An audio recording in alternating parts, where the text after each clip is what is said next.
Sakati pengintan perkawis tadi di awal hadis laula la makhlaqul akhlaq. Secara sanad mungkin bermasalah, tapi secara makna sabit. Ya. Upami orang tinggal karena hadis-hadis anu sudah dicanakeun ulama, pola sapatos kitu sih. Sapatos hadis utlubul ilma walau isi. Imam Nawawi ngadawukeun sahih min haitsul makna, lakin dhaif min haitsul sanad. Dan hadis anu masyhur biasa diangge utlubul ilma walau isi kata Imam Nawawi, maknana sahih tetapi sanadna aya bermasalah dari sisi riwayat. Contoh sanes sapertos punika dirjal naf'an bahwa riba. Secara makna ulama sepakat, tetapi secara sanad bermasalah. Hadis abghadul halal indallahi at-talaq. Secara makna sahih, tetapi secara sanad inda ahli hadis bermasalah. Upami ninggal dina ilal Tirmidzi, Imam Tirmidzi gaduh kitab namina ilal. Ieu kitab anu aslina menjawab tapi ngadukung kana Syekh Mutawalli Asy'arawi Syekh Ali Jum'ah bahwa cacat di sisi sanad belum tentu kalah dari sisi makna. Sebab non ada kalanya makna sudah tersebar, makna hadis di kalangan sahabat bahkan sampai madarul hadis. Madarul hadis di bahasanya ketika sampai ke madarul hadis maknanya sudah sabit, sudah sahih, maka kecacatan di bawah madarul hadis tidak berpengaruh sedikit pun terhadap hadis tersebut. Madarul hadis kenal bahasa orangnya poros hadis, ya poros hadis. Dan upami maknanya sudah sampai atau sudah sabit sampai madarul hadis, maka rawi-rawi dhaif di bawah itu tidak berpengaruh sama sekali dengan makna hadis.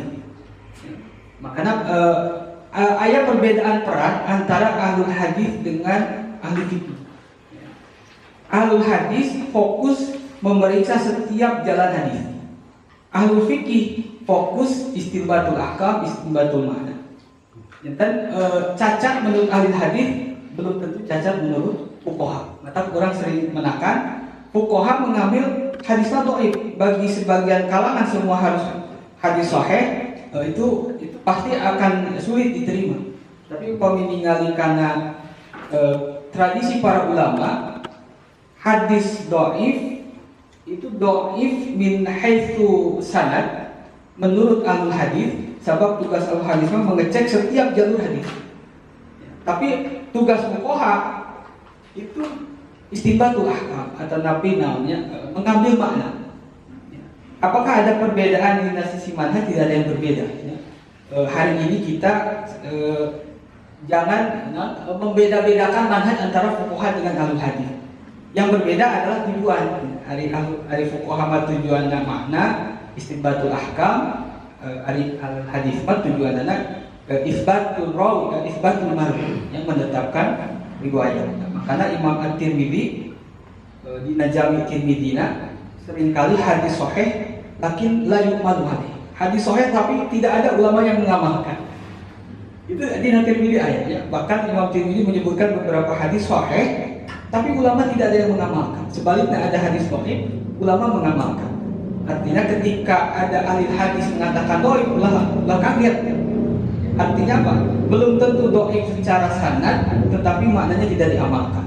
Termasuk hadis-hadis laulaka, terus hadis utlubul ilma walau bisin, hadis kullu qardin jalan naf'an fa huwa riba, abghadul halal indallahi at-talaq. Padahal setiap kitab fikih ayat, tapi menurut ahlul hadis bermasalah siri sanad, tetapi fuqaha tugasnya bukan itu.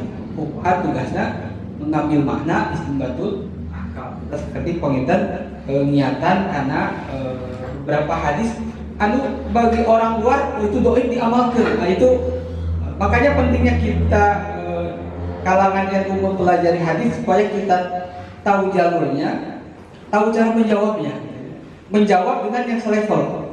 Karena kalau hadis dijawab fatul muin itu nyambung. Fatul muin produk hukum, hadis bahan mentah. Dan tradisi Syafi'iyah itu saya pernah menulis menurut saya Azhar Aiman Al-Hajjar dari Azhar, 70% alul hadis itu dari kalangan Syafi'iyah dan yang kurang gitu ya. Itu tapi kapungkur ya. Ayeuna soro alul hanafal hadis. Ulama India menghanafikan hadis. Nu awalnya jadi milik Syafi'i, orang India, orang Pakistan dihanafikeun. Makanya tradisi ilmu hadis di Pakistan, di India dan sekitarnya hari ini kuat. Kita pengintan seketik niatkan anu tadi dibimbingkan ku Syekh Mutawali Asy-Sya'rawi sareng Syekh Ali Jum'ah